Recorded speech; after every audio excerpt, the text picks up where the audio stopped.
I've been running through the jungle, I've been crying with the wolves to get to you, to get to you, to get to you.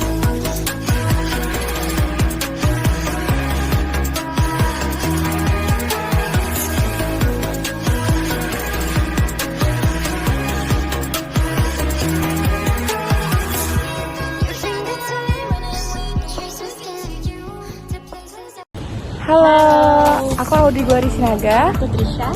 Aku Hanon. Dan di sini kami lagi buat video untuk tugas introduction Entrepreneur Business. Dan di sini kami memilih foto Selindo Internet. Selamat menyaksikan. Sebelumnya selamat siang Kak. Mungkin di sini terima kasih sudah meluangkan waktu untuk kami. Sebelumnya izinkan saya perkenalkan diri saya terlebih dahulu. Nama saya Hanun. Di sini ada rekan saya Trisha dan ada Audrey juga. Mungkin sebelum masuk ke pertanyaan, kita boleh mengetahui nggak nama lengkap dan jabatan kakak di sini? Nama lengkapnya bisa jenis jabat, untuk jabatannya di manajer finance akuntan. Terima kasih. Mungkin kita bisa lanjut ke pertanyaan yang pertama. Kalau bisa diceritakan secara singkat bagaimana awal mula berdirinya perusahaan ini, bisa jadi PT yang mungkin awalnya sebelumnya CV atau gimana? Secara singkat. Kalau awalnya kan berdiri dari tahun 1997, dan itu kita udah langsung jadi PT dan bergerak di bidang konstruksi gitu, kayak pembangunan gedung, peron gitu, kayak pembangunan pabrik gitu. Dan kita yang kontraktor, jadi pembangunan dari fondasi sampai gedung jadi gitu. Jadi udah besar ya dari Menengah ke besar. Ya. Apa sih yang membuat kakak itu yakin untuk membangun bisnis di bidang ini? Oh, karena untuk bisnis ini kan sebenarnya di Indonesia tuh udah familiar lah ya, dan bangunan di Indonesia juga banyak gitu, bukan cuma bangunan gedung juga sih, ada kayak bangunan jalan, bangunan kereta api, peron segala macam. Jadi ya fokus kita sebenarnya bukan cuma ke gedung, tapi karena banyak proyek-proyek yang di Indonesia yang kita lihat juga lagi pembangunan lagi dimulai, jadi kita mulai bisnis dari ini. Khususnya itu di bidang konstruksi. Konstruksi pelaksanaan Mungkin konstruksi. ada kayak bahan-bahan kayak pembuatan di pabrik gitu. Iya pasti ada, tapi kita biasanya memasarkan juga untuk kerjasama, tapi kita ada pabrikasinya juga di gudang. Gitu. Next, saat ini gimana sih PT ini tuh kayak melihat peluang, kalau adanya peluang di industri ini gitu? Untuk peluang sendiri dilihatnya mungkin dari Indonesia kan banyak pembangunan ya, kayak ya pembangunan dari pemerintah juga banyak, yang dari proyek-proyek swasta juga sebenarnya banyak, dan kalau yang kita lihat juga nggak ada habis-habisnya gitu untuk pembangunan. Pasti ada aja infrastruktur yang baru, plus rombak atau renovasi yang baru juga pasti ada gitu.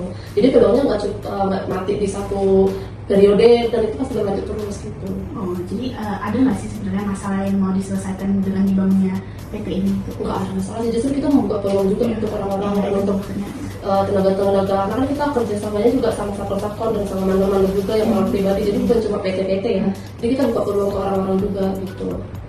Oke, sebelum memulai untuk membangun PT ini, apa yang ada nggak yang dilakukan kayak studi kelayakan atau perhitungan-perhitungan tertentu gitu? Pasti ada studi kelayakan, kayak bagian ISO-nya juga pasti kita punya gitu. Terus untuk biaya-biayanya pasti kita ada perhitungan RAB sebelum kita mulai proyek, ada perhitungan RAB-nya untuk biaya-biayanya pasti ada. Ada nggak sih tantangan terbesarnya di awal berdirinya PT ini? Terus gimana sih cara ngatasin masalah itu? Kalau untuk tantangannya mungkin karena kita belum punya customer yang familiar dulu, jadi untuk cari proyeknya agak susah. Apalagi pas kemarin ada COVID juga, itu tantangan terberat juga sih, karena pas COVID kan banyak yang di lockdown, terus jadi pembangunannya banyak yang terkendala, terus kita juga kesusahan untuk cari proyek gitu. Itu sih kendalanya. Cuman makin kesini makin gencar untuk cari proyek, bukan cuma di website, bukan cuma by omongan-omongan, tapi kita juga di website yang kayak Bank PTN, Bank BRI segala macam kita cari juga gitu. Terus bisa dijelasin nggak sih secara singkat model bisnis yang dijalankan di PT ini dan siapa target pasarnya? Untuk model bisnisnya kan kita di pembangunan gedung, dari fondasi ramen kontraktor kita. Untuk target pasar terbesarnya kita ke pembangunan gedung yang boleh pakai Bank BTN, Bank BNI, Angkasa Pura II, terus Astra Group juga kita lagi gencar untuk masuk ke dalam gitu. Terus kereta api juga kita gencar untuk masuk ke dalam. Pokoknya banyak, tapi emang yang paling banyak itu di BUMN pemerintahan gitu. Kita juga lagi mau masuk ke LPSE juga sih, tapi ya tantangan terbesarnya itu karena kan kita baru join di dalam itu kan udah ada saingan bisnisnya ya, paling yang untuk komunikasi masuk ke dalam itu yang ada tantangannya. Oke, bagaimana sih kondisi persaingan di industri ini dan apa yang menjadi keunggulan perusahaan dibanding kompetitor? Kondisi di industri ini sebenarnya ya itu untuk masuk ke dalam sebagai rekanannya yang paling susah. Kalau sebagai apa kan saya terbanyak sebenarnya orang-orang yang udah kenal di dalam dan udah masuk lebih lama di dalam itu dan sebagai rekanan tetap di dalam itu, mereka percaya kita.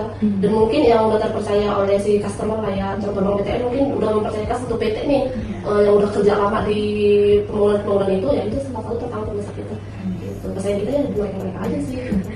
Terus apakah perusahaan ini memiliki paten merek dagang atau standar khusus yang menjadi nilai tambahnya? Untuk merek patennya kita nggak ada, cuman kalau untuk apa sih yang bikin perusahaan ini wow nih dibanding sama perusahaan lain, karena kita pembangunan itu udah lama dan udah banyak juga pembangunan gedung-gedung, bukan cuma BUMN, kita juga di swasta kayak Astra Group. Kalau kita baru bangun pabrik mereka yang Astra NPN Internasional untuk pembangunan mesin, dan bangunan-bangunan yang lain juga kayak Angkasa Pura 2 kita juga bangun juga. Terus kayak peron di kereta api. Nah mungkin itu yang menjadi nilai plus kita, karena pengalaman kita udah banyak dan jarang juga ada komplain-komplain ya. Ada sih komplain, cuman yang nggak terlalu yang kayak kita udah di blacklist segala macam. Nah gitu, itu sih yang paling utama di kita. Oke, yang terakhir Kak, bagaimana visi dan rencana jangka panjang perusahaan ini ke depannya? Visi dan jangka panjang, kita pengen banget dapat proyek yang lebih dan biar bisa juga buka peluang kerja ke sesama yang maksudnya kayak kerja sama PT yang lain, terus buka peluang ke orang-orang juga yang lagi membutuhkan kerja, kayak orang mandor-mandor juga, terus kayak orang lapangan yang kayak bagian elektrik, bagian inilah yang sipil-sipil kan kita bisa buka peluang kerja buat mereka gitu. Itu sih, pengen dapat proyek yang lebih banyak lagi. Pertanyaannya segitu aja. Sebenarnya makasih banyak Kak sudah meluangkan waktu untuk kita. Semoga Semoga PTI ke depannya makin siap. kita harap bisa. Amin.